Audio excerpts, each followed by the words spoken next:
नमस्ते बच्चों, एक बार पुनः आपका स्वागत है एसएसटी की कक्षा में। आज हम पुनः कक्षा 7 के सामाजिक एवं राजनीतिक व्यवस्था पार्ट 2 के पार्ट 3 अर्थात राज्य सरकार की चर्चा करने वाले हैं। इसके पूर्व की 2 कड़ियों में हम लोगों ने राज्यपाल की चर्चा की और विधान मंडल के 2 हिस्सों विधान परिषद और विधानसभा की चर्चा की। आज हम इसी क्रम में राज्य सरकार के महत्वपूर्ण अंग मुख्यमंत्री एवं उच्च न्यायालय की चर्चा करेंगे।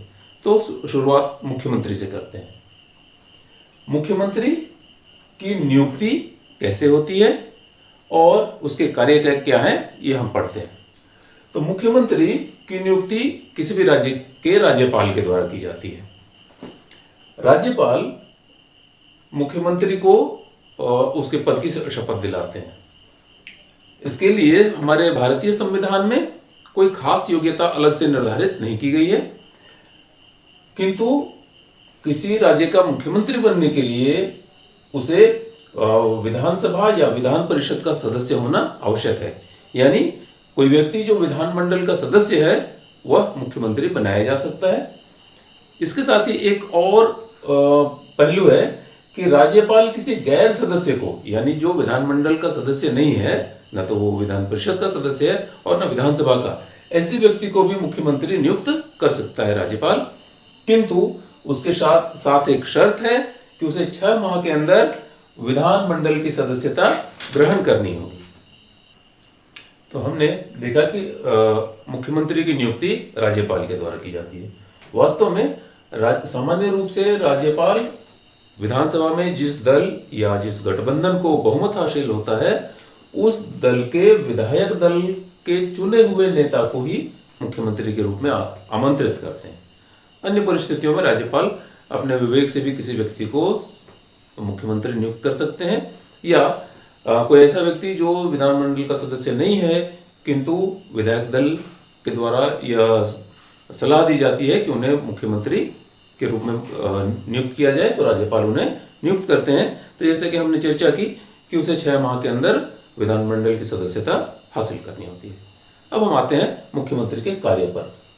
मुख्यमंत्री वास्तव में राज्य के शासन का वास्तविक अध्यक्ष या प्रधान होता है। जैसे केंद्र के स्तर पर प्रधानमंत्री देश के वास्तविक प्रधान होते हैं, वैसे ही राज्यों के मुख्यमंत्री राज्य के वास्तविक अध्यक्ष या प्रधान होते हैं। इसके साथ ही मुख्यमंत्री के अन्य महत्वपूर्ण कार्यों में मंत्रियों का चयन और राज्य लोक सेवा आयोग के अध्यक्ष एवं सदस्यों का चयन, इसके साथ ही अन्य महत्वपूर्ण पदाधिकारी जैसे महाधिवक्ता आदि के नियुक्ति के लिए मुख्यमंत्री राज्यपाल को सलाह देते हैं, परामर्श देते हैं और उन सदस्यों की राज्यपाल के द्वारा नियुक्ति की जाती है। इसके साथ ही मुख्यमंत्री मंत्री परिषद के बैठकों की अध्यक्षता करते हैं। मंत्री परिषद के द्वारा जो निर्णय लिए जाते हैं राज्य हित और जनहित में, उन निर्णयों को राज्यपाल तक पहुंचाना भी मुख्यमंत्री का कार्य है।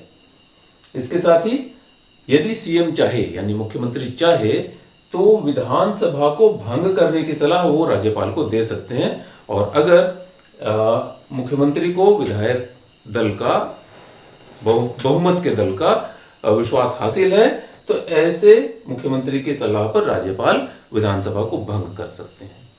इसके साथ ही मुख्यमंत्री और अन्य मंत्री जनहित में या राज्य हित में कई निर्णय लेते हैं। जैसे जिस समय विधानमंडल की बैठकें नहीं चल रही होती हैं, उस दौरान कई निर्णय लेने पड़ते हैं, तो उन निर्णयों को बाद में जब विधानमंडल की बैठकें होती हैं तब उन्हें अनुमोदित करा लिया जाता है। तो ये हो गए मुख्यमंत्री के कार्य। अब हम लोग उच्च न्यायालय के बारे में चर्चा करते हैं। अभी हमने मुख्यमंत्री की चर्चा की, अब हम उच्च न्यायालय की चर्चा करने वाले हैं। संविधान के अनुसार प्रत्येक राज्य के लिए एक उच्च न्यायालय का गठन करने का प्रावधान है। ध्यान देने की बात क्या है कि एक उच्च न्यायालय कई राज्यों के लिए भी हो सकता है। जैसे चंडीगढ़ उच्च न्यायालय पंजाब, हरियाणा और चंडीगढ़, इन 3 राज्यों के लिए गठित है। और एक राज्य में अगर वो बड़ा राज्य है तो उच्च न्यायालय के और भी पीठ हो सकते हैं। झारखंड में भी हमारा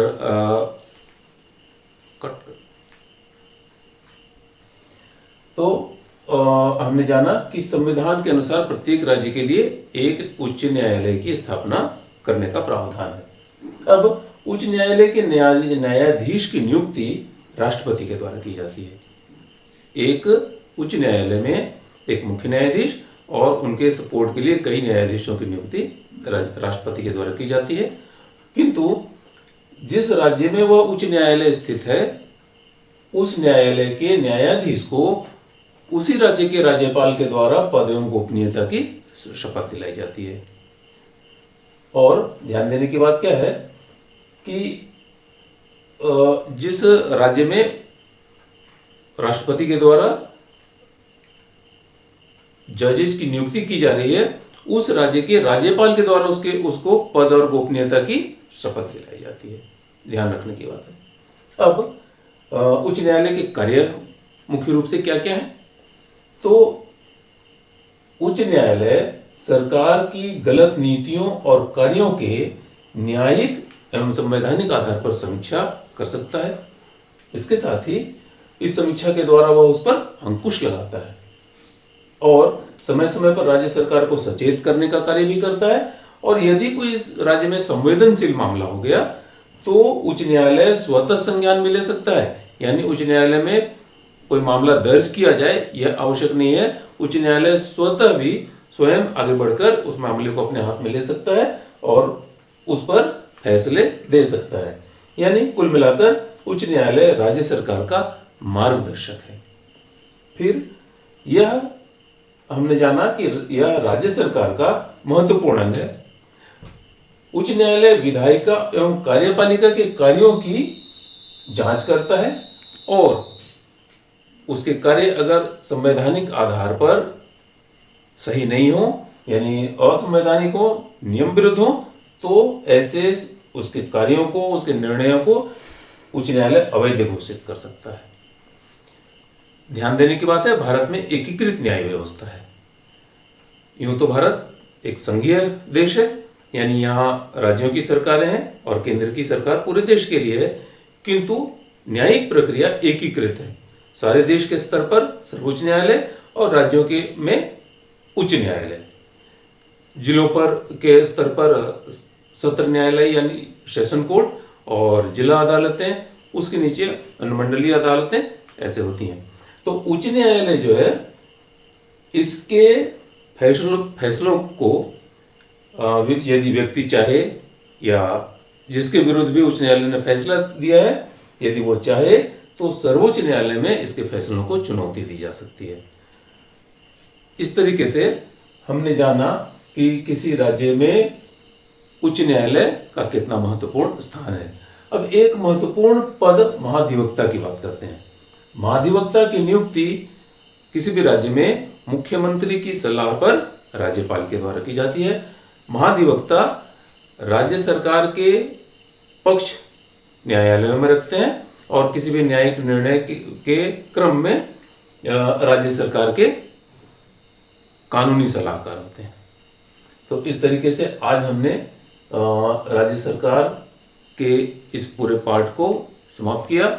उम्मीद है कि यह कक्षा आपको ज्ञानवर्धक और मनोरंजक लगी हो।